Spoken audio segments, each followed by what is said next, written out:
What your mind can conceive and believe it can achieve. So now take this. I got this grace of his to do the game. Born in natural, born fighter. I beat this god blaze horse and nigga bitch. The law for the Susans, kicking with intelligence. In my gathering, sound is trumpet that poses BD's ambition, intention, vision, got the passion. Hitting the gleam, going mainstream, making things happen. Then came the call on your ETV. A pro that's gonna make you do a new CD. I be the recipe to your success. So now can we dig it? Just yesterday. Coming straight from Africa, this is The Call on ETV. And Africa, my name is Queen B. Taking care of things you see, you feel. Yet you can see him. It's my one and only, my director, Eric Marcia Wakam. Africa is the core and his home base. We are about to unwrap the life of a man.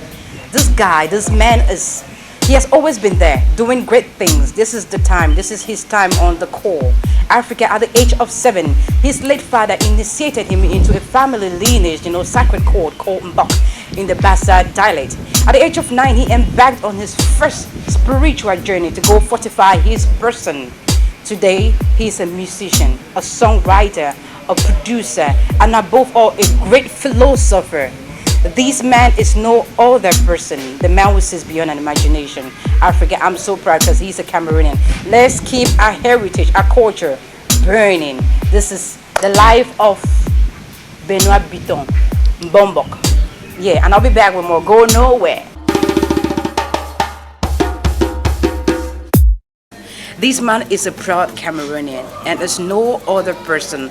He initiated a mystical African traditional dance group called Siambok 1 and 2. There's no other person but Benoit Bitton. Wow. Bonjour. Wow. Avec ce look, ça veut dire beaucoup de choses. From your look. Bien sûr. Everyone has to say. Ouais, ça c'est une tenue d'apparat traditionnelle qui est généralement usitée dans le pays Bassa en ce qui concerne les Bambombok. Les Bambombok, c'est la confrérie des Mbombok, donc des patriarches en fait. C'est des régulateurs de la société, c'est des pérennisateurs de la culture Bassa. Et je fais partie donc de ce clan, de cette confrérie des Bambombok du Cameroun, des Bassa du Cameroun. How will you help me trace your origin? Parce qu'il y a on dit que deux groupes de Bassa, il y a les autres au centre et les Douala. En fait, il y a plusieurs clans Bassa. Il faut situer la région Bassa du Cameroun, le pays Bassa, à partir de la Sénégal maritime jusqu'à l'extrême nord de la Sénégal maritime d'Edea qu'on appelle le centre. En fait, il n'y a même pas que les Bassa au niveau du Douala et du centre. Les Bassa s'étendent un peu partout. Et leur origine puise les recenses en Égypte. On dit que les Bassa viennent de l'Égypte. Et les Bassa ont suivi le cours de l'histoire en descendant, en allant vers le sud, de plus en plus vers le sud. Quand ils arrivèrent au niveau de la grotte qui se trouve en Bayabati, à Nyambat, c'est là donc qu'ils firent au domicile. Ils élirent domicile pour pouvoir maintenant prospérer. Ils ont donc occupé toute la partie du sud. Et il faut savoir que les Bassa peuplent le plus dans la région de la Sénégal maritime, dans la région aussi, on les trouve aussi à Yabassi. Donc on les retrouve non seulement dans la Sénégal maritime, mais aussi dans le Mungo, aussi dans la province littorale, le département du Vourou aussi, parce qu'il y a les Bassa de Douala, il ne faut pas l'oublier. Il y a les Bassa qui sont les Babimbi, il y a les Bikok, il y a les Manga, il y a les Ngonlong, il y a les Malimba, il y a les Mpo. Voilà à peu près les clans qui peuplent la région dite le Grand Sanaga. Et ce quartier, c'est Stade Marion, c'est Cité Sikh? Ça, c'est la Cité Sikh, c'est un quartier populaire des Bassa qui est peuplé en majorité par les Bassa. Et il faut savoir que le Bassa peuple avant le Douala le Vouri. Le Vouri, en fait, les rives du Vouri étaient peuplées par les Bassa. Mais avec le progrès, avec l'arrivée des Douala, on sait que les Douala viennent du Congo. Avec l'arrivée des Douala, les Bassa se sont donc poussés vers la zone Bassa. C'est pourquoi ils ont appelé Dingwala, c'est-à-dire on en a marre. Puis ils ont reculé. Donc Dingwala est l'origine du mot Douala. Douala donc, si vous voulez, c'est eux qui ont peuplé finalement les rives du Vouri quand les Bassa sont quittés.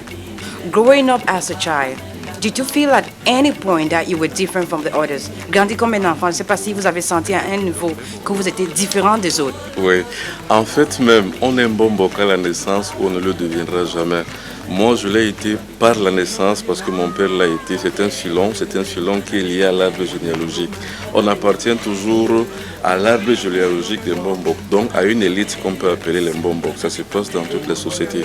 Dans la société des Bassa également du Cameroun, il y a le filon généalogique qui obéit à une certaine pesanteur sociologique qui fait qu'on est Mbombok à la naissance, on ne le deviendra jamais. Maintenant, le reste n'est que initiation. Quand on s'initie, on commence à grandir. On grandit dans une certaine logique initiatique. Ça a été mon cas. Je pense que tous les Mbombok qui me regardent savent que c'est la logique initiatique. I said from the beginning that you are a traditionalist, a typical African Bassa man. So in the year 1983, you obtained your CEP, you're the first school living certificate, and 2002, obtained a degree in philosophy and philosophy. Et après ça, vous avez quitté Cameroun pour Paris. À ça, pour moi, I want to understand if you're from a privileged family. Oui, je ne peux pas dire que mon papa était super riche, mais je peux dire qu'il a mis des moyens pour que nous puissions nous évoluer spirituellement, mystiquement, traditionnellement, et puis pourquoi pas intellectuellement. Ça a été mon cas. Et il faut aussi savoir qu'avant que je ne débarque en France en 1997, j'ai d'abord travaillé au Cameroun en tant qu'enseignant. Cela m'a permis de mettre de l'argent de côté avant de rentrer maintenant dans le chapiteau du voyage. Parce qu'en fait, la connaissance ne peut pas s'obtenir seulement en restant sur soi. On dit qu'il faut faire tant de milliers de kilomètres pour arriver à la connaissance. Et quand on cherche la connaissance, on voyage. Je suis donc rentré dans le chapiteau du voyage pour avoir la connaissance. Aujourd'hui, je ne le regrette pas parce que non seulement je l'ai acquise la connaissance, mais aussi ça m'a permis de connaître le monde et de voir Dieu à travers plusieurs fenêtres. Le propre de la philosophie, c'est la recherche de la vérité. Or, je suis natif de la Vierge, c'est-à-dire que la Vierge céleste. Donc, j'ai une optimisation de la recherche de la vérité. On appelle ça en philosophie la rationnicération. Moi, je rationnicère parce que je pense et je suis cet individu-là qui doit penser parce que je suis un être social qui fixe la conscience sociale. Alors, quand on veut fixer la conscience sociale, il faut en avoir les acquis. Les acquis physiques, il faut avoir une bonne santé. Les acquis intellectuels, il faut avoir un très bon niveau. Et puis les acquis linguistiques, il faut bien parler aux gens, il faut avoir de l'éloquence pour pouvoir exacerber cette connaissance-là et l'imposer dans sa société où on vit. Voilà mon cas, c'est pour ça que j'ai forcé à connaître la philosophie, à vivre cette émancipation de l'âme pour que le quadrilatère de ma vie, expression, puisse avoir un sens, donc je puisse bien m'exprimer par rapport à la connaissance de la vie du monde, de Dieu aussi. During your stay, that's in the diaspora in France, that's where you actually nurtured, you believed that you could sing before you got to the music school, famous conservatoire. Mais avant ça, vous avez commencé à l'âge de 6-12 ans. Comme un batteur, drum boy in a church, Cité Sikh, and then you join a local group, c'est Mitumbu, avec Ben Katobi, oui. Dans un nord avec Désiré Jeffrey. En principe, c'est parce que très tôt, j'avais exprimé des pulsions musicales très tôt. À 5-6 ans déjà, je savais que j'étais musicien. Donc j'ai commencé à jouer au gros tambour de l'église, d'ailleurs qui était un peu plus grand que moi, parce que déjà je suis de petite taille. Donc le tambour de l'église était un peu plus grand que moi. C'est d'ailleurs même ce qui m'a valu le surnom de Petit homme au grand cœur. C'est à l'époque comme ça qu'on m'appelait la chorale. Entre 6 ans et 12 ans, donc, j'ai joué à la chorale. Et puis après, j'ai rencontré un professeur de musique qui s'appelait Michel Assac. Michel Assac, on l'appelait Sasbiri à l'époque, à la Cité Sikh. C'est donc lui, à partir de l'âge de 14 ans, qui a commencé à m'initier à la guitare. Et puis après, j'ai rencontré les grands frères comme Ben Katobi, qui est un sublime, super hyper chanteur, guitariste et bon auteur-compositeur, aux côtés duquel j'ai appris à égrener un peu plus et à poser la voix, et aussi à composer, parce que c'est un bon compositeur. Donc cela m'a permis de m'émanciper en tant que musicien. Donc, partant du Cameroun, déjà dès 1997, j'avais déjà des bons acquis musicaux. J'étais déjà un super bon guitariste parce que j'ai accompagné beaucoup de musiciens. J'ai accompagné, je sais pas moi, Kanga Emile, Dinabel, le Prince de Montagne. Ils sont nombreux que j'ai accompagnés. Donc, arrivé en France, j'avais un bon background de musicien. Il m'a fallu simplement qu'avoir une espèce d'émancipation, une espèce d'ouverture intellectuelle de la musique. C'est pour ça que j'ai fait le conservatoire, pour avoir cette ouverture musicale, pour me permettre de m'exprimer, non pas seulement harmoniquement, mais harmonieusement, et aussi de façon intellectuelle vis-à-vis de la musique que j'avais choisi de faire. Donc, entre la musique, l'école, et puis la tradition, pour moi, c'est la même chose. En Bassa, on dit Bemurgama Intengelbe. Ça veut dire que c'est un triangle en fait. Le triangle de la vie, musique, tradition et puis intellectuel. Donc voilà les trois pôles de ma vie. During your stay in France, conservatoire, in the music school, you were like privileged to play alongside great music idols like Loka Kanzam, Manu Dibango, Echo Roosevelt. What have you learned from these personalities? Ce que j'ai appris d'eux surtout, c'est la composition. Parce que ce qui fait le musicien, celui qui rentre dans la chanson, c'est la composition. Moi, je situe la musique ou bien les compositeurs ou l'histoire de la musique camerounaise sur deux plans. Il y a les musiciens de l'âme, c'est-à-dire que ceux qui mettent en avant l'harmonie, en plus la mélodie. Et ils essaient maintenant d'agencer les deux afin que cela puisse produire des sonorités beaucoup plus fortes. Pour cela, il y a une grande école, c'est l'école de Manu Dibango, qui est suivie en cela par Eboalotin et qui est transcendée dans le temps et l'espace par Belka Tobi. Pour moi, voilà les meilleurs qui savent bien composer et qui savent poser la voix. Maintenant, Echo Roosevelt vient en complément, c'est-à-dire que lui, il pose plutôt son piano, donc il pose le jeu.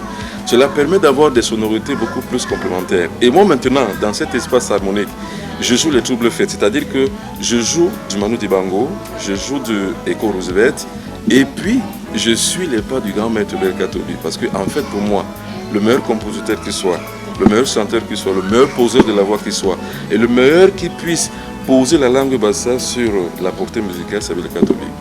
Alors moi je me considère donc comme quelqu'un qui s'inscrit dans cette logique musicale-là. Parce qu'en fait, quand on parle des grands musiciens camerounais, je crois, si j'ai bonne mémoire, qu'on parlera peut-être un jour de Benoît Bitton. Moi j'ai grandi dans ce milieu-là avec de bons musiciens, entouré de grands artistes, et je ne peux que être un bon produit. Parce qu'en fait, ce sont toutes ces personnalités que j'ai citées là qui ont été, si vous voulez, à la source de mon inspiration pour être ce que je suis aujourd'hui, musicalement, intellectuellement et spirituellement. In 1995, you left Cameroon for North Africa and West Africa. Was it for an adventure? C'était pour une aventure? Je ne sais pas, quitter votre pays pour Afrique, North Africa, Afrique de l'Est? Je vous ai dit que traditionnellement, déjà, je suis un bonbon à la base. Mais ça ne suffit pas pour connaître le monde, pour arriver à lier la connaissance. Parce que l'intellectuel, c'est qui? C'est celui qui lie les concepts. Pour lier les concepts, il faut en faire des voyages. Donc, il faut créer un mécanisme intellectuel dont le voyage est le dénominateur commun. Donc, je me suis dit que pour que j'ai la connaissance, pour que j'ai le monde à mes pieds, il faut que je puisse voyager. Je suis donc allé au Bénin, à Côte d'Ivoire, pour en apprendre les mécanismes du vaudou. Je suis allé en Afrique du Nord où j'ai appris à chasser les mauvais esprits avec les talents qui y sont. Donc cela m'a permis de me compléter en fait. De mon retour donc en 1996-17 au pays, j'avais donc commencé par ouvrir une école d'initiation parce que j'avais déjà des bonnes connaissances pour pouvoir transmettre en fait. Transmettre pour pouvoir pérenniser la connaissance que moi j'ai apprise. Parce qu'on dit que la connaissance quand on la mange, elle est comme du pain. Quand on le mange seul, on le digère mal. Le Cameroun regorge une grande tribune de grands artistes, de grands musiciens, Richard Bouna, Belka Tobi, Manu Dibango, Benoît Bitton et j'en passe. Il y a plein d'artistes talentueux. Mais est-ce que la panacée pour ces artistes, c'est d'aller de l'autre côté de l'aventure? Non, je ne pense pas. On peut être bon musicien chez soi, partout où on est. Parce que la musique a un langage, il est universel. Partout où on est, on peut bien l'exprimer. Et puis, il n'y a pas de distorsion de la conscience en pensant que ce n'est qu'en France qu'on peut être un bon musicien. Non, ce qui est normal et sûr, c'est qu'il y a plus de bons musiciens camerounais au Cameroun qu'en France. Parce que je connais ce que ça veut dire. Je suis au Cameroun, je suis en France, donc je sais de quoi je parle. Des bons musiciens, on en trouve surtout au Cameroun, pas ailleurs. Et ce qui est très important à savoir, c'est que si on n'est pas bon musicien au Cameroun, on ne le sera pas en France. Donc, dès le départ, déjà, il faut être un bon musicien chez soi. On peut bien faire la musique ici. Maintenant, ce qui reste, c'est de créer une dynamique de musique ou bien de musiciens qui permettent en sorte que on n'ait pas besoin de faire cet exode transhumaniel, aller en Europe pour pouvoir être bon musicien.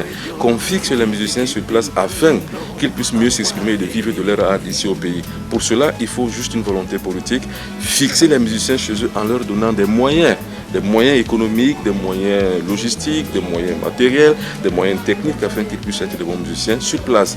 Je vous assure qu'il y a des bons musiciens au Cameroun plus qu'ailleurs. Moi, j'ai déjà été dans les cabarets ici à Douala. Par exemple, où je vois des gens jouer du jazz sans en avoir appris un jour du jazz à l'école. Par contre, un occidental ne pourra jamais jouer du jazz s'il n'a pas appris à l'école. Un occidental ne pourra jamais jouer la musique à l'oreille. Par contre, au Cameroun, il y a des musiciens qui jouent la musique à l'oreille. Quelqu'un qui écoute un disque de George Benson, il vous le reproduit tel quel, même pas une virgule de moins. Donc ça veut dire qu'il y a des bons musiciens sur place. Maintenant, il faut qu'il y ait une politique gouvernementale, une volonté politique pour pouvoir fixer ces musiciens. Et cela, c'est le rôle des médias comme vous. In 1998, you recorded your first album, debut album, Africa. Mais cet album n'était jamais sorti. You never released this album. Why? J'ai sorti cet album à l'usine, c'est-à-dire qu'on l'avait déjà dupliqué. Mais je suis allé voir un ami qu'on appelle Alain Jockey, qui est le grand communicateur du Rabarabi, le grand musicien camerounais, la grande star Petit Pays. Et son communicateur, je suis allé le voir, parce que c'est un cousin à moi aussi. Ouais, non, Alain Jockey. Okay, Alain Jockey. Ouais, le communicateur de Petit Pays, attitré même de beaucoup de musiciens camerounais en France, qui me dit, Benoît, cette musique, cet album ne te ressemble pas. Il me dit, tu vas me payer pour faire la communication, il n'y a pas de problème. Mais tu es mon frère, je te jure, cet album ne te ressemble pas. C'était une musique,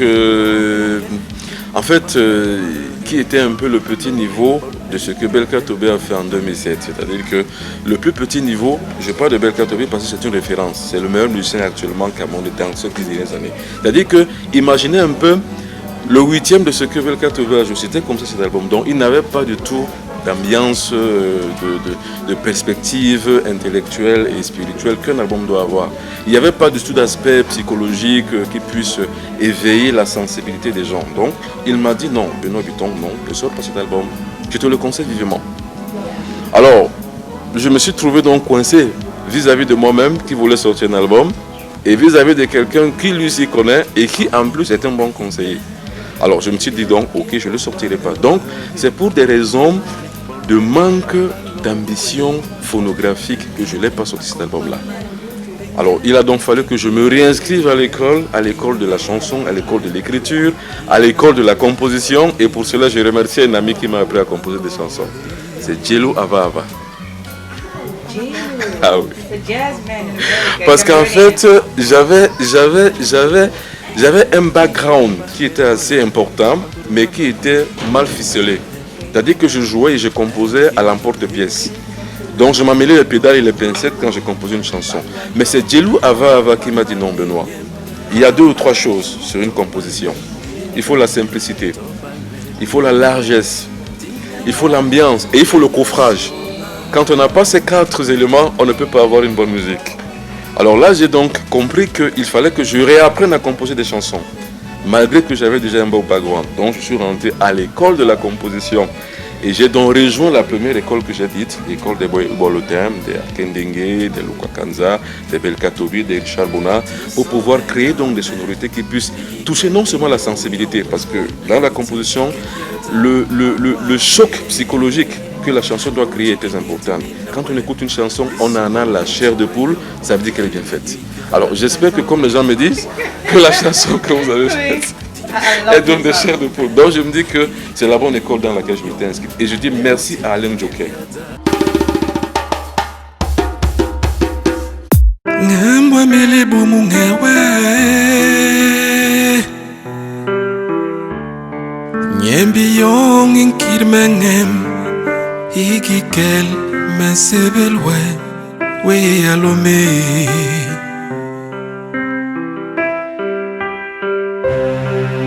Mwambi yiga yegle ungewe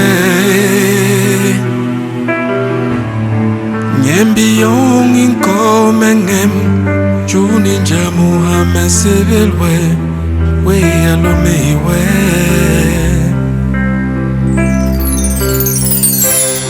Ngemwe milibu musira we Nyembi yong inso hemengem Ima yema kel melondolwe We chérie kubleni Ngemwe mbiyike yegle unkunhango Gwi habi yoni metul Keli yebile me bolilin We alome humbong me Juni jamu hame hongolwe Ikweha yes, ni mames malam, ni boni baringwal. Inyoki ni lenunke uyigime. We have them gunmen Jonah Wesuwon. Bunji lam yon men kisne wen owon. Wowen won men pugul we jemje alome we. Metabele mening meye bebe ninyem, meye bebe ninyem, meye bebe ninyem, meye bebe ninyem. Il faut toujours toquer, c'est ici où je travaille. C'est-à-dire que c'est ici où je travaille mystiquement. Et quand je dis mystiquement, il faut savoir que dans le Mbok Bassar, il y a deux grandes divisions. Il y a le Mbok Corenton et le Mbok Mabouille. Je ne vais pas expliquer ce que c'est, mais le Mbok Mabouille que moi je pratique, c'est mon choix, c'est le choix de ma lignée généalogique. Le Mbok Mabouille, c'est-à-dire que la médecine traditionnelle. Donc je suis un médecin traditionnel. Et mon but, c'est quoi? Quand je suis ici, mon but, c'est de guérir les malades. Ça, c'est le rôle du Mbombok. Pour rien.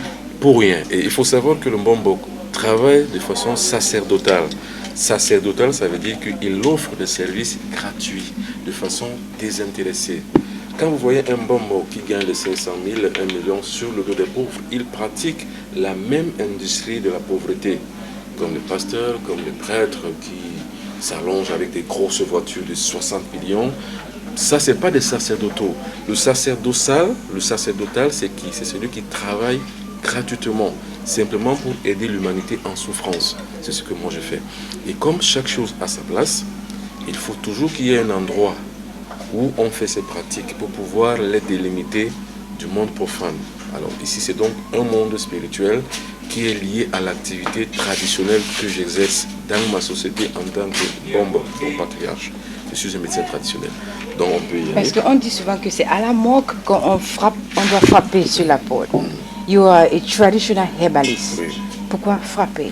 Non, c'est que justement, quand on érige un endroit sacré, ça s'appelle temple. Et dans un temple maintenant, il y a des effluves d'énergie. Ces effluves d'énergie font corps. C'est comme à l'extérieur, dans l'air libre, vous avez des vies. Vous avez les microbes, par exemple. Également, dans un temple, il y a des vies. Ces vies-là sont justement des substances, des entités, comme on peut les appeler. Pour cela donc, il y a un code. Le code, c'est quoi? Le code d'honneur, c'est quoi? C'est justement un respect des lieux.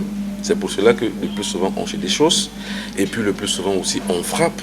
Parce que c'est un code, parce que c'est une passe. C'est un mot de passe. Quand vous rentrez dans une porte, vous avez besoin de clés pour ouvrir. C'est la même chose quand on entre dans un temple, on a besoin du code, donc du mot de passe. Le mot de passe, c'est ça. On frappe parce que dedans, il y a des vies qu'on doit respecter. Ils doivent savoir que le maître des lieux est là. Pour qu'il y ait un réveil, un sursaut de réveil énergétique de ces puissances qui y sont. C'est un endroit sacré et maintenant vous êtes en train de partager avec nous. Oui. Ça ne peut pas nous déranger. Non, pas du tout. Tout au contraire, on y retrouve la sérénité, la sensualité et surtout le bonheur physique quand on y entre. Pensez que c'est un endroit qui a été sacré, consacré pour les faits. Ça a été consacré pour donner le bonheur, pour ressentir le bonheur, pour atteindre l'extase spirituelle mystique et bien de santé aussi. Donc ça ne peut que rajeunir le corps. Donc raviver une certaine émotion sensuelle sur le corps. Ça ne nuit jamais. Ce ne sont que des endroits sataniques, des endroits négatifs qui puissent le faire. Ou si moi j'ai un mauvais esprit, je ne peux pas entrer. Bien sûr, vous pouvez entrer, mais là, vous allez entrer, le mauvais esprit ne vous suivra pas, parce que là, c'est sacré. Ok. Il y a des forces bénéfiques qui y sont. On ne peut tirer que ce bénéfice-là physiquement. D'ailleurs, même vous allez le ressentir. Vous allez ressentir que là, c'est différent. Il y a plus une vibration positive qu'à l'extérieur.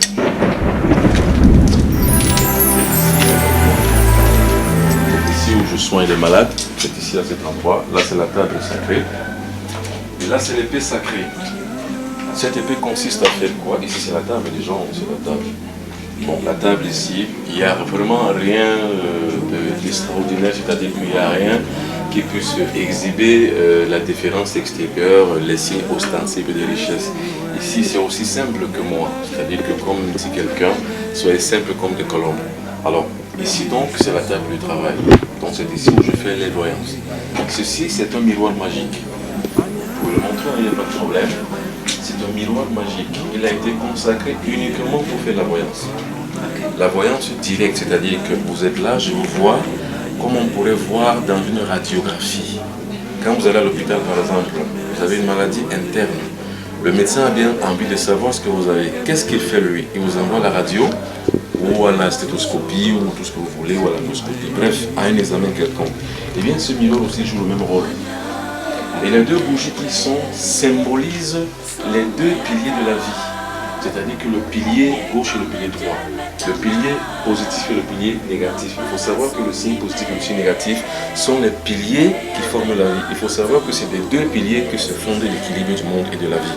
L'univers est basé sur deux équilibres. L'équilibre positif et l'équilibre négatif. Plus moi. Même en chimie on le dit. Donc, quand on entre dans un temple, on le trouvera toujours. Allez à l'église par exemple, vous allez voir sur la table du prêtre, deux bougies, ça symbolise donc cela. Ça veut donc dire que nous sommes en présence ici d'un monde universel ou bien d'un univers miniaturisé avec ses essences d'énergie et de pouvoir. C'est pour ça donc que cela est là. And the dagger, couteau, Oui. the dagger says for what? Oui, ça justement, c'est, si vous voulez, c'est une épée magique. C'est pour des opérations qui ont trait, par exemple, à l'exorcisme. Quand on pratique l'exorcisme, il faut avoir les armes. C'est une arme. Et il y a certains exorcismes où seul le couteau magique peut transpercer le démon. Ou alors peut transpercer l'envoûtement. Quel que soit l'envoûtement, quand on a le couteau magique, on peut arriver à le détruire. Que ce soit à distance ou que ce soit sur place. Bon, il faut savoir qu'ici, dans ce miroir magique, je peux vous voir comme dans une radiographie. Alors, ça me permet donc de déterminer quel est le genre de maladie que vous avez, quelle qu'elle soit. Elle n'est pas seulement que démoniaque. Ça peut être une maladie traditionnelle ou une maladie naturelle. Mais déjà, à partir d'ici, on voit. Parce qu'ici, se représente votre aura. L'aura, c'est quoi? C'est une espèce de coque énergétique invisible qui est autour de chaque individu. Maintenant, quand on perçoit la personne dans le miroir, c'est l'aura qu'on voit. Alors, on peut déterminer à quelle partie du corps le malade souffre. Ou bien alors, à quel type de maléfice la personne souffre. Ou alors, à quel type de traitement faut-il adapter et appliquer pour que le malade puisse trouver la guérison. Donc c'est un miroir spécial. C'est un miroir spécial. Sinon, c'est un miroir naturel, mais qui a été spécialisé par rapport à ça. Et les autres valises à côté? Oui, ça c'est une pièce où il y a toutes les armes et il y a également tous les sacrements traditionnels. Bon, on les sort donc en fonction des états de travail qu'on a, en fonction donc du service mystique que l'on a. Donc ici dedans il y a par exemple l'os humain, par exemple chaque bonbon doit en avoir. Il y a par exemple dedans aussi, je sais pas moi, l'os humain, vous achetez ça? Non, on l'achète pas, ça se transmet de père en fils, de génération en génération. Okay. Mon arrière-arrière-grand-père l'avait utilisé parce qu'il était un bon moque. Je vous ai dit que c'est une lignée. Okay. Alors, et ainsi de suite, mon père l'a utilisé. Moi, maintenant, je l'utilise. Et maintenant, je vais aussi transmettre ça, justement. Parce qu'il faut savoir que la transmission se passe de père en fils, de génération en génération. Et c'est comme ça qu'on pérennise la tradition. C'est pour ça qu'en Bassa, on dit Ncha. C'est comme pour dire que dans le système de production, il y a la reproduction. La reproduction permet de pérenniser, donc de transmettre. C'est même ça le principe de la vie, la production, la reproduction. Donc dedans cette cassette, il y a toutes sortes de sacrements spirituels, sacrements traditionnels qui sont là. Et petit calebasse, comme on dit en Afrique. Oui, ça c'est une calebasse où j'allume le feu. Il faut savoir que le feu symbolise un élément important dans la pratique de la magie. Parce qu'il y a 4 éléments. Il y a le feu, il y a l'air, il y a la terre, il y a l'eau. Voilà les 4 éléments. Maintenant s'ajoute un 5e élément qu'on ne voit pas, qui est plutôt le terre, donc qui couvre les autres 4 éléments, qui donne vie aux autres 4 éléments. C'est cet élément, 5e élément qu'on appelle les terres. Donc il faut savoir que le feu, par exemple dans une pratique magique, est symbolisé par l'encens. Donc par le feu quand il brûle, par le charbon qui brûle. Ça symbolise donc l'élément feu, parce qu'il faut réunir dans une pratique magique 4 éléments. Il faut qu'il y ait de l'eau, par exemple. Je voulais demander ça, que je n'ai Voilà. pas encore vu l'eau. Ça c'est de l'eau. Par exemple, il faut qu'il y en ait. Et ça c'est le feu qui est symbolisé par là. Il y a aussi l'air. Et il faut savoir que l'air souvent est symbolisé par une pluche, une plume. Pour certaines cérémonies, vous allez voir un bonbon traditionnel et avoir toujours une plume de perroquet. Ça symbolise les symbolisations de l'air. Mais là, je n'en ai pas mis parce que la raison ne pouvait pas me pousser de le mettre. On ne la met pas n'importe comment, il faut la mettre avec une certaine raison. Et là, L'eau est là, l'air est symbolisé par la plume, le feu est symbolisé par cette calebasse. Donc dans cette calebasse, il y a le feu qu'on y allume. Et bien évidemment, les deux bougies là servent, comme je l'ai dit. Et les bougies sont toujours allumées? Elles sont toujours allumées. Il faut toujours qu'elles restent allumées parce qu'il y a des vies intérieures, il y a des entités qui vivent ici. Ces entités-là sont propices à aider le Mbombok dans sa pratique de la guérison, par exemple. Donc à l'âge de 7 ans, votre papa, qui est mort, Mediso Rest in Peace, vous venez d'une grande famille. Ouais.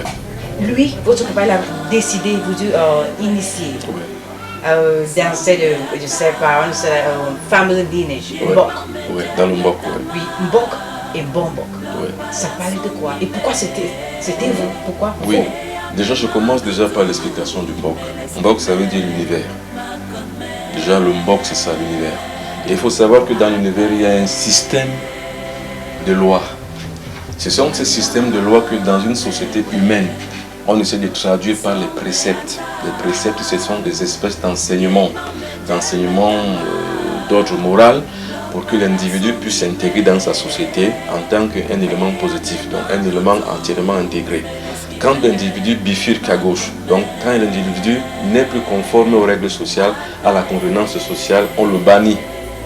Donc c'est ça le Mbok. Le Mbok, c'est un système de loi qu'on miniaturise dans une société donnée. Maintenant, le Mbombok, c'est qui? C'est celui qui est garant de ces préceptes qui découlent de l'univers sacré que la société a érigé en tant que précepte. Pour les pérenniser, pour le bien de la société, mais aussi pour les pérenniser pour le bien de la vie. Parce qu'il faut savoir que dans le Mbok, on pense que Dieu a fait le monde, mais c'est à nous de le créer. En créant donc un espace de la vie, un espace de vie, un espace de bien, un espace de monde meilleur, on arrive à pérenniser les lois et les systèmes de lois qui sont régis par une seule et unique loi, qui est l'amour. C'est ça le Mbok et c'est ça le Mbombok. Donc le Mbok c'est l'amour, on peut le dire en corollaire. Et le Mbombok c'est celui qui traduit l'amour, qui exprime cet amour dans son espace vital. C'est pour ça que généralement, un artiste c'est un intellectuel. Un Mbombok l'est encore plus. Alors l'artiste, l'intellectuel, c'est celui qui lit les concepts sociaux. Et de quels concepts sociaux doivent présider ou bien doivent découler des préceptes sociaux. Et les préceptes sociaux doivent être utilisés dans le courant de la vie sociale quotidienne pour que les gens puissent bien vivre. C'est pour ça que le Mbombok est un être social qui fixe la conscience sociale. Or, il ne doit donc pas confondre entre ce qu'il est, le Mbombok, et ce qu'il a. C'est pourquoi il est difficile et il est contradictoire d'exhiber les biens ostensibles de la richesse pour un Mbombok, mais de vivre de façon pieuse pour pouvoir redistribuer autour de soi le bien. C'est pour ça qu'on peut être un artiste, un bon musicien, sans toutefois exhiber les signes ostensibles des richesses, beaucoup de chaussures, beaucoup d'habits, des grandes voitures, des grandes chaînes, vous verrez un Mbombok. Donc en fait, vous amenez une vie comme Jésus. En fait, une vie sacerdotale qui voudrait qu'on n'ait que l'essentiel qu'on a besoin pour vivre, mais le reste qu'on le partage aux autres. C'est ça le Mbombok. C'est même ça le rôle que doivent jouer même les hommes de l'Église, mais qui malheureusement n'exhibent que les richesses, les grandes voitures, les grosses chaussures, les grandes chemises. Et contradictoirement, il y a des pauvres qui vivent à côté. Où est donc la raison de l'intellectuel, la raison du sacerdotal? Où est donc la raison de Dieu dans la vie que l'on peut exhiber des signes ostensibles de la richesse? Elle n'existe nulle part. À l'âge de 9 ans, vous avez effectué votre premier voyage spirituel à un endroit sacré. On appelle ça assez... Ngorletura. Ça veut dire Ngorletura, ça veut dire que la grotte sacrée en fait. Mais si là-bas, on vous peut avez effectué des l'expliquer, faits, quoi. Si on peut expliquer Ngorletura de façon littérale, ça veut dire que une pierre trouée, ou bien une pierre avec un trou. Mais maintenant, de façon spirituelle, de façon mystique, ça veut dire la grotte sacrée. Alors, dans la grotte sacrée, donc, maintenant, c'est le lieu mythique des Bassa. Le lieu par excellence où se passent les grandes sociétés traditionnelles, les grandes sociétés mystiques, les grandes sociétés secrètes. Depuis l'époque de nos ancêtres, donc depuis l'époque où le Bassa est quitté de l'Égypte, il a élu domicile au niveau de Ngorletura. Ça, c'est la légende qui le dit. C'est à ce niveau, donc, maintenant que se retrouve le puits artésien des Bassa, le pouvoir par excellence des Bassa, le puits de toutes les puissances, de toutes les forces de la culture Bassa et du peuple Bassa. C'est pour ça qu'il est utile. Il est même inévitable, inéluctable même, qu'un Mbombo, quel qu'il soit, fasse un pèlerinage dans ce lieu sacré. Le Ngorlo Toba, la grotte sacrée, est pour le Bassa ce que la mosquée, non pas la mosquée, disons, c'est que la Mecque, par exemple, est pour le musulman. Il faut toujours qu'une fois dans sa vie, ou 2 ou 3 fois, ou 4 fois, ou plusieurs fois dans sa vie, qu'un Mbombo puisse faire un pèlerinage sacré en Ngorlo Toba. C'est pour ça que je ne pouvais donc pas échapper à cela, mon père étant déjà mon guide spirituel. Donc, étant moi-même le légat propriétaire de la culture que mon père détenait, il fallait que je fasse ce périple initiatique jusqu'à la grotte sacrée de Ngorlo Toba. Ça veut dire qu'à votre enfance, vous avez un côté, vous étiez spécial. Parce que vous avez les frères et les soeurs. Forcément, je pose la question des... Oui, c'est seulement moi. Pourquoi? Parce que, en fait, le prince dans la tradition Bassa, la culture Bassa, c'est souvent, je dis bien souvent, le dernier. Or, il se peut que je suis le dernier. Je suis le 6e d'une famille de 6 enfants. Or, le 6 est un chiffre soit maléfique, soit sacré. Ça dépend seulement de la manière dont on le dispose. Vous voyez, le 6, il est comme ça. Quand on le retourne, il devient le 9. Or, il faut savoir que si le chiffre 6 symbolise le démon, le chiffre 9 en symbolise le sacré, c'est-à-dire que, par exemple, l'essence divine. Alors, à ce moment donc là, la tradition voudrait que l'on renversât la personne que je suis dans le rang de naissance que j'occupe au sein de ma famille. Je suis le 6e enfant. Alors, soit forcément je deviens maléfique, donc du côté gauche, soit si l'on me prête cette initiation traditionnelle, on me retournera pour que je devienne le chiffre 9. Alors quand je deviens donc le chiffre 9, en me retournant forcément, je suis une voie initiatique. Je suis ce qu'on appelle l'évolution. Cette évolution me permet de vivre non pas seulement en confraternité avec les autres Mbombo, non, mais que je vive au-delà de la matière de la conscience. C'est-à-dire que je lève ma conscience afin que celle-ci soit imposée au-dessus du lot de la contingence matérielle. C'est pourquoi je ne peux pas dire que j'étais un enfant spécial, mais je peux dire que dès ma naissance, j'ai été préparé à devenir ce que je suis aujourd'hui. Alors, je l'ai dit au départ de l'émission qu'on est Mbombo à la naissance, on ne le deviendra jamais. You hunt down demons. You interpret dreams. Quand quelqu'un dort dans la nuit, fait un rêve, je ne sais pas, mauvais couchement, you can actually interpret that. À côté de vous, c'est quelqu'un que vous êtes en train de vraiment travailler sur lui. Lui, yeah, a patient. Lui souffre de quoi? Par exemple, lui, ce patient-là, ce qu'il a, c'est, si on peut le dire le mot à mot, il a été vendu. C'est-à-dire que le FAMLA, ça existe aussi chez les vassals du Cameroun. C'est-à-dire qu'il a été envoyé pour effectuer un travail dans une autre dimension qu'il ne contrôle pas, que les autres ne contrôlent pas. Alors ce qu'on est en train de faire pour lui, on est en train de le ramener à la vie. C'est-à-dire que comment ça se passe quand on vend quelqu'un aux femmes là par exemple? Il se peut que lui, il se dédouble parce que l'être humain est double. Il y a ce qu'on voit et il y a ce qu'on ne voit pas. Ce qu'on ne voit pas, c'est ce qu'on appelle le spectre. Or le spectre est vital, est la vitalité. C'est pour ça que quand on vend quelqu'un aux femmes là, il commence à s'affaiblir. Parce que l'être vital, le spectre est en train d'être utilisé, donc est en train d'être retiré. Alors, donc comment on va donc le prendre aux femmes là? C'est en dédoublant ce personnage, c'est-à-dire que cet individu, en lui coupant de sa vitalité, donc de son spectre. C'est-à-dire qu'on va utiliser son spectre, par exemple, pour les travaux forcés, que lui n'a pas choisi. Et par exemple, on peut encore l'utiliser pour autre chose, pour autre fonction. Ça peut être n'importe quoi. Ça peut être par exemple pour la prospérité de ses biens. Ça peut être par exemple pour aller utiliser son spectre pour tuer les autres. Ça dépend de la fonction et du travail avec lequel on va utiliser son corps. C'est pour ça que le travail que j'exerce sur lui, c'est de ramener son spectre, de le refixer. Parce que quand je l'ai vu, quand il était venu pour la première fois il y a 2 ou 3 semaines, il était un gringalet. Ça veut dire qu'il était déjà presque dédoublé. Donc, tout son spectre était déjà en train d'être enlevé. Alors, petit à petit, il a donc fallu qu'on rappelle son spectre, qu'on redonne une certaine vitalité, qu'on retire comme des espèces de fils où on peut retirer, par exemple, un objet à distance. On retire donc son spectre jusqu'à lui afin qu'il puisse retrouver son corps. Bien sûr, on connaît déjà la personne qui le fait parce qu'en fait, on peut tout cacher. Sauf le sorcier. Or, le sorcier peut se cacher, mais pas devant un miroir, parce que le miroir magique permet de tout voir. Comme je disais, c'est un miroir qui est spécial. Alors, la spécialité de ce miroir-là, c'est de voir tout ce qui est caché. C'est ça le mysticisme, c'est ça l'occultisme. L'occultisme, c'est l'art. La parapsychologie, c'est quoi? C'est la science qui permet de découvrir tout ce qui est secret, tout ce qui est caché. Et si cette personne qui a vendu son âme, lui, il connaît déjà qu'il y a quelqu'un qui a en train de Bien sûr, ramener son âme, il peut il le sait. venir vous déranger aussi. Non, il ne peut pas parce qu'en fait, je serais en l'état d'être plus fort que lui. Parce que c'est quoi? Le traduit praticien, le bon boxeur, c'est d'abord quelqu'un qui a subi des initiations. C'est comme dans le service militaire. Comme une école. Dans un service militaire, par exemple, on apprend à combattre l'ennemi. C'est la même chose. Dans l'étude de Mbok, on apprend à être plus fort que l'ennemi. Donc, son ennemi, pour l'instant, je ne m'attaque pas à lui.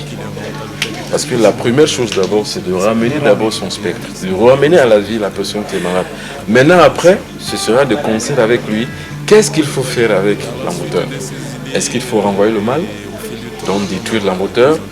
Est-ce qu'il faut faire le pardon? Mais là, maintenant, ça dépendra de lui. Et vous avez décidé de faire quoi? On n'en a pas encore parlé. Il faut savoir que la connaissance, elle est une. Mais elle a multiples facettes. On ne peut mieux la cerner qu'en utilisant toutes les facettes, en allant chercher dans toutes les facettes. Et devant le chapiteau du voyage, devant le chapiteau de la connaissance, il est toujours écrit « Frappez, l'on vous ouvrira. Cherchez, vous trouverez. Et demandez, l'on vous donnera. » Donc voilà, si vous voulez, le triangle même de la recherche. C'est dans ce triangle de la recherche que je me suis engagé pour pouvoir aller étudier qu'est-ce qu'on dit dans la Rose-Croix, qu'est-ce qu'on dit dans la franc-maçonnerie et est-ce que ça se rapporte à l'ambiance culturelle traditionnelle dans laquelle moi je vis, donc dans le Mbok. C'est donc pour ça que je me suis engagé à étudier pour en comprendre le mécanisme. Ce que je peux dire dans ces histoires, je les appelle des histoires parce que ce n'en sont qu'une. Ce sont des histoires en fait. C'est des histoires qui troublent les gens. Et ça rentre toujours dans la logique de pouvoir perdre les gens. Et il faut savoir qu'il y a plus d'Africains dans la Rose-Croix que d'Occidentaux. Parce que l'Africain gobe facilement. Parce que l'Africain a plus une émotion d'écoute, une émotion sensuelle que l'Occidental, qui lui, il est beaucoup plus raison. Or, l'Africain est moins raison, il ne pense pas trop. Pour l'Africain, il est plus subjugué quand il entend Rose-Croix à mort qui vient de l'Occident. Mais franchement, dedans, il n'y a rien. Il n'y a que dalle, il n'y a que des bidons. Si chaque Africain rentre dans sa culture et étudie les mécanismes de sa culture, il sera 1000 fois plus fort que le Rosicrucien. Parce que j'ai étudié la Rose-Croix, j'ai étudié la franc-maçonnerie, toutes ces écoles, je les ai étudiées. Il n'y a vraiment que dalle. Il n'y a que la philosophie, il n'y a aucune mysticité dedans. La vraie spiritualité est l'africaine. Le vrai mysticisme, il est africain. La vraie magie, même le vrai pouvoir mystique, même il est africain. Moi, j'en connais quelque chose parce que j'ai fait toutes ces écoles où il n'y a rien. Vous allez faire 18 ans, 20 ans, 30 ans, tant que vous payez à ces écoles, ils vous entretiennent. Et ils vous entretiennent toujours le rêve de l'initiation, sans en avoir aucune. Mais, imaginez-vous que quelqu'un est en France, par exemple. Il prétend vous initier au Cameroun. Mais ça, c'est un monde, c'est un rêve, c'est du mensonge. C'est de la rhétorique philosophique. Ça n'a rien à voir avec la réalité substantielle. On ne peut initier la personne, l'individu que sur place, c'est-à-dire que de maître à élève avec un contact physique immédiat et direct. Donc, ça veut dire que ce ne sont que des filatures et puis des théories de pure conjecture. La rhétorique même, tout simplement. Ce qui est nécessaire et vrai pour l'Africain, c'est qu'il a une culture qui est comme son habit, qui est son identité. Il faut qu'il rentre dans son identité. Donc ceux qui contredisent ces lois ou bien ces sectes occidentales ont raison. Moi je vis là-bas. Ils sont en procès tous les jours. Et quel procès? Procès d'escroquerie. Des escroqueries patentes. Alors on ne peut donc pas assimiler à une secte qui se dit philosophique, qui est grande, qui est bonne, qui est forte, qui donne des idées, qui vend des illusions, à quelque chose qui est plutôt mauvais, c'est-à-dire que qui surtout échappe à la logique judiciaire. Comment donc on peut prétendre donner l'initiation de la connaissance quand on est soi-même un bandit? C'est pas possible. Donc ces sectes-là tous les jours en France, que ce soit en France, en Grande-Bretagne, ils sont toujours dans les procès pour escroquerie. Donc c'est donc des foutaises. Il faut que les Africains sachent retrouver leur culture. Moi j'ai fait toutes ces choses pour les comprendre. Je n'ai vu que dalle. Il n'y a rien derrière. Ce sont des espèces de sectes d'amis qui pratiquent plusieurs choses, la pédérastie, parce que j'en sais quelque chose, je connais ces choses, j'ai étudié ça de près et de fond, qui pratiquent la pédérastie, qui pratiquent l'escroquerie, qui pratiquent l'embrigadement des esprits des faibles au profit des... Donc, ils ont même des pratiques où on vous demande vos cheveux de la tête, et comme les Africains, ils gobent tout, ils les envoient, les cheveux. Et ils envoient des cheveux où on les utilise. Maintenant, on utilise les pouvoirs et les forces. Donc, on prend leur chance. C'est pour ça que je dis que ces histoires-là, ces choses-là, ce sont des foutaises. Dites aux Africains, ça c'est votre rôle aussi, de pouvoir informer. Et moi, en tant que Mbombo, en tant qu'initié, en tant que quelqu'un qui a étudié beaucoup de choses, en tant que connaissance, si je peux le dire, je dis bien aux Africains qui regardent cette émission, ne faites pas confiance aux sectes étrangères, qu'elles soient religieuses, qu'elles soient philosophiques, qu'elles soient sectaires. Ne faites pas confiance. Faites confiance à votre culture, à votre tradition. Là-dedans, vous avez la vie. C'est la vôtre. Là-dedans, vous avez votre identité, c'est la vôtre. Et là-dedans, vous avez votre avenir, c'est le vôtre. Ce n'est que comme ça que vous allez vous en sortir. Et moi, je suis de ceux qui pensent que l'Afrique ne peut s'en sortir que s'il rentre dans le mode de fonctionnement social à caractère traditionnel. Parce que c'est seule la culture de l'individu qui lui permet de se connaître lui-même, donc d'où il vient, et de se projeter vers l'avenir, donc où il va. Quand on ne sait pas d'où l'on vient, on ne saura jamais où on va. Justement, qu'est-ce qui fait que les Africains vont trouver souvent asile philosophique dans les sectes? C'est parce qu'il y a une faillite du système traditionnel. Il n'y a pas un véritable corps de sciences sociales à système et à caractère traditionnel, où les Africains peuvent se retrouver pour justement rehausser la gravitation dans le centre de leur vie. Pourquoi? C'est parce qu'aujourd'hui, justement, il n'y a pas une politique sociale, il n'y a pas une décision politique, il n'y a même pas de volonté politique pour pouvoir redorer les blasons de notre culture. Pourquoi? C'est parce qu'en fait, nous sommes dans un carrefour d'incertitude, où alors le regard est plutôt vers l'importation de ce qui se passe en Occident. Mais or, il faut savoir que l'Occident a la Bible. Il faut savoir que l'Orient a le Coran. Mais l'Afrique a quoi? Quand on va par exemple parler à un occidental qui présente sa Bible, à un oriental qui va présenter son Coran, ou alors à un sud-oriental qui va présenter la Torah, à l'Africain on va lui demander de présenter quoi? Il va présenter quoi? Il prendra d'un côté la Bible, de l'autre le Coran, et d'un autre côté encore la Bhagavad Gita, donc les livres des autres traditions. C'est pourquoi je dis que pour nous Africains, il faut qu'on ait également une unité spirituelle qui va permettre que l'on puisse redorer notre culture traditionnelle. Pour cela, il faut 3 chantiers. Le premier chantier, c'est de recoudre le voile initiatique. Le deuxième chantier, c'est quoi? C'est de reconstituer le puzzle initiatique que nous avons perdu avec le mouvement exégèse, avec l'arrivée des cultures occidentales, dont la religion chrétienne ou l'islam. Troisième chantier, c'est quoi? C'est de redonner maintenant un autre carrefour, donc une autre alternative, donc un autre complément. Le complément d'une politique de retour aux sources. Quand on va retourner aux sources traditionnelles et culturelles, on va retrouver notre identité.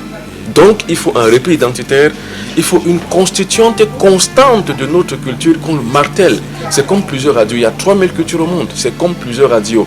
Il y a des milliers de radios au monde, mais chaque radio a son espace. Equinox a son espace, et d'autres chaînes ont leur espace.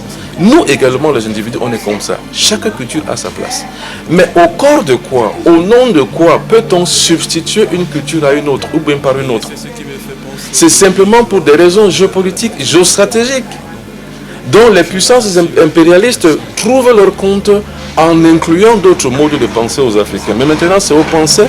Il ne s'agit pas à l'Africain d'attendre l'Occident. Non, il s'agit à l'Africain de parfaire sa culture afin qu'elle puisse se présenter. Parce que pour le lion, il ne s'agit pas de raconter l'histoire du chasseur.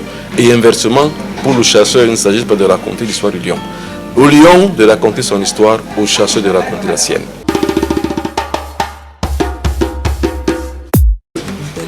Il y a toujours du monde. Il y a toujours des petits enfants. Un peu comme Jésus disait, laissez les enfants venir à moi. C'est pareil. Tout ça, ce sont des petits enfants qui vivent ici. Et voilà, cet autre-là qui dort peut-être. Tu as une petite enfant. Bon. Donne-moi. Ça, c'est ma petite fille. Elle s'appelle Lorraine. C'est Lorraine. Je suis déjà grand-père, moi. Ça, c'est ma petite fille. Elle s'appelle Lorraine. Voilà sa mère. Viens là, ma fille. Et ça, c'est ma fille. Voilà, Valérie. Valérie Benita Bitton. C'est comme ça que je l'appelle. Voilà sa fille. Donc, elle a fait de moi un grand-père. Et je suis heureux de l'être. I want to let Africans know that this is the first, one-on-one exclusive interview on the call, talking to a pure African man, crystal clear, and we've talked about a little bit of him. He is a man. He envelops so much about African customs and traditions, and right now he just released, his album. I call it a baby anthology, and they're doing the featuring with his wife. His wife is just there, and we're just gonna talk about that better. So, your album, I saw you with that. Ouais, ça c'est l'album Anthologie. Dans le quadrilatère de ma vie, il y a 4 choses. Il y a la construction. Je suis né quelque part dans une société familiale, dans une société africaine. Il y a la formation. Je suis allé étudier, apprendre, devenir un homme intégré dans la société. Il y a l'évolution, c'est-à-dire que la spiritualité que je pratique. Et il y a enfin l'expression. C'est ça qui fait le quadrilatère de ma vie. C'est le carré de ma vie en fait. Dans l'expression de ce que je suis, il y a ceci. C'est-à-dire, à travers ceci, je m'exprime. À travers ceci, j'apporte du plaisir aux gens, ceux qui m'écoutent. Déjà dedans, il y a toutes les chansons possibles. Chansons sur Dieu, chansons sur la mystique, chansons sur la spiritualité. Ça veut dire que c'est tout ça qui constitue l'immense tradition à laquelle j'appartiens, la tradition Bassaka Lobok. Alors cette expression me permet de dire ce que je pense, d'exercer une certaine influence en tant qu'être social et de fixer la conscience sociale à travers ce que je dis, à travers la musique que je fais. C'est par rapport à ça que je présente cet album qu'on appelle Anthologie, comme pour dire que ma vie, mon vécu personnel est dans une antre. L'antre où il n'y a que amour, vie, harmonie et chanson. Donc comme une espèce d'anthologie où je puise certaines sources pour pouvoir apporter du bonheur et offrir du plaisir à tous ceux qui le veulent.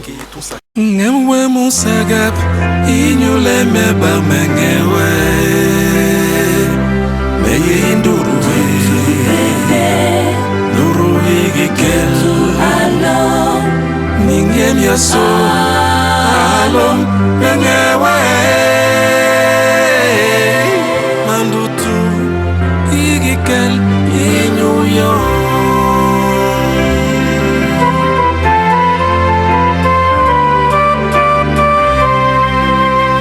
aloweme wenunyenu ningi mime meyine mununkuwong mememlege nigisuwong yeg meninje we alome umbong me yigi jamli lamli malime yomu yigleme kwi agwem ni manduri mame haba inyukini lenunke uyigime kwi agwem gon menjona wesuwon Bunjilam yon menkis ne wenowon Wowen won men pugul we jemje Alome we Metabele mening Meye bebe ninyem Meye bebe ninyem Meye bebe ninyem Meye bebe ninyem Ngemwe musagap Inyule meba mengewe Meye nduruwe Nduruwe gikelu Alom Ningem yaso Alom bengewe Mandutu Igikel inyuyo Ngemwe musagap Inyule meba mengewe Meye nduruwe Nduruwe gikelu Alom Ningem yaso Alom bengewe Mandutu Igikel inyuyo Ngemwe musagap Inyule meba mengewe Meye nduruwe Nduruwe gikelu Alom Ningem yaso Alom bengewe Manduru Michael i New York.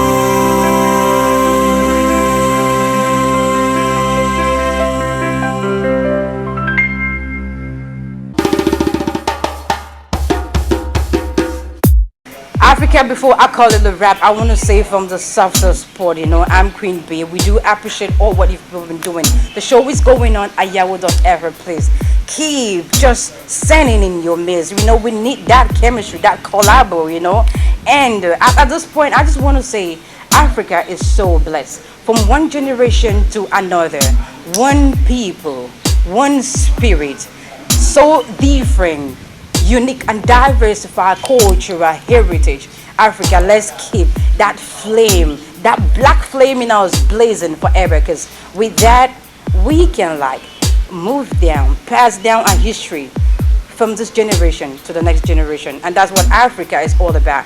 What we can conceive and believe, definitely we can do all those things. The show is going on. Please don't forget to visit our webpage, thecode.skyblock.com. Africa, please just send in your mails. I love you so much. I have to go. You love my look? I am an African woman because that's what I represent. Keep it blazing. Catch ya. Hey.